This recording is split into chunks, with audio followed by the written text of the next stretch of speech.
Pourquoi la Ligue nationale de hockey annule-t-elle la Coupe du monde 2020? Bienvenue à Focus. Ici Ray Lalonde et voici mon podcast sur la business du sport. Et c'est parti. La Ligue nationale de hockey a annoncé il y a pas plus d'une semaine que la Coupe du monde 2020, qui était la suite des choses après la Coupe du monde de 2016, n'aura pas lieu. Est-ce que ça fait partie des négociations pour la prochaine convention collective? Est-ce que c'est un moyen de pression de la Ligue vis-à-vis de l'association des joueurs pour justement s'attendre à négocier de façon plus serrée certains des enjeux importants que les propriétaires tiennent à obtenir en vue de la prochaine convention collective?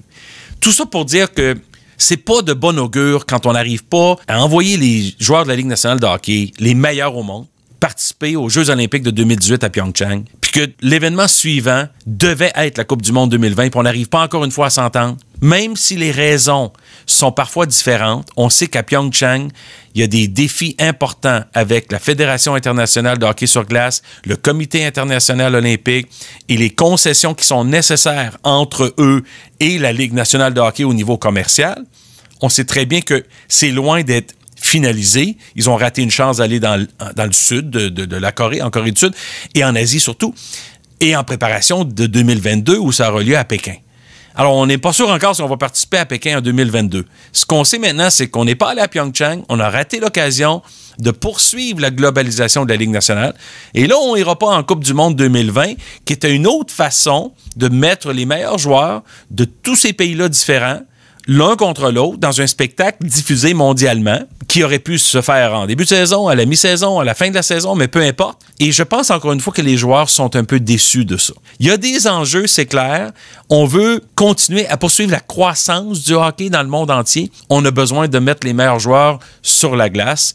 Et la Coupe du monde représentait une occasion pour y arriver. L'absence aux Jeux olympiques de Pyeongchang aurait pu se récupérer avec ça. Et on va devoir espérer, puis se croiser les doigts, qu'on puisse participer aux Jeux olympiques à Pékin. Parce que non seulement le marché de la Chine est une cible évidente pour la Ligue nationale de hockey, ils jouent des matchs d'exhibition là depuis quelques années déjà, mais c'est aussi parce qu'on réussit à pénétrer le marché chinois avec les 1,4 milliard de consommateurs qu'ils affectionnent particulièrement le sport nord-américain, que ce soit le basketball, que ce soit le football américain, que ce soit évidemment le hockey. Alors, on ne peut pas rater cette occasion-là, mais il faudra qu'on s'entende sur les modalités avec le CIO. Pour ce qui est de la Coupe du monde de hockey, moi, je pense qu'on a droit à un positionnement de la Ligue nationale. On parle de timing, on parle de l'horaire, on parle du fait qu'on manque de temps, mais là, rappelez-vous, on est en début 2019. À mon avis, il y a suffisamment de temps pour planifier un événement qui aurait lieu à l'automne 2020, c'est-à-dire dans 18 mois. Ceci étant, il y a des paramètres importants, il y a de la logistique, il y a toutes sortes de réservations qui doivent être mises en place et on n'arrive pas entre l'association des joueurs et la Ligue nationale à s'entendre. Un des dossiers qui s'en vient à l'horizon, qu'il va falloir qu'on se concentre un peu, c'est justement la prochaine négociation, en espérant qu'on va éviter un lockout ou une grève. Lockout des propriétaires, grève des joueurs. Un arrêt de travail, c'est ce que je veux dire. Parce que la Ligue nationale de hockey n'a pas besoin de ralentir son momentum, n'a pas besoin de perdre la croissance obtenue au fil des 3-4 dernières années qui ont été riches en succès, si on veut. Et on a de l'expansion à Vegas, on a de l'expansion qui s'en vient à Seattle. On a encore des franchises en difficulté un peu, mais on en a beaucoup qui réussissent très bien financièrement. La Ligue continue de générer davantage de dollars annuellement en termes de revenus bruts. On espère passer le 5 milliards de dollars cette année. Alors, c'est pas le temps d'arrêter de jouer puis de performer. Les gens, encore une fois, ont beaucoup de choix. Ils peuvent rapidement déserter la Ligue nationale puis aller ailleurs. Un des dossiers, une des épines dans le pied des joueurs, c'est la taxe escroc.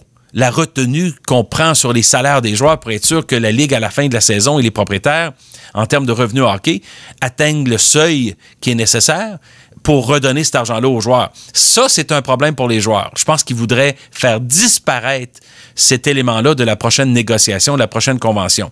D'un autre côté, les propriétaires, évidemment, tiennent beaucoup à ce que les joueurs on ait plus de paramètres et de certitude dans les dépenses et les coûts concernant les joueurs, puis concernant tout ce qui a rapport au hockey, puis de nouvelles sources de revenus soient effectivement exclusives, dans certains cas, aux propriétaires.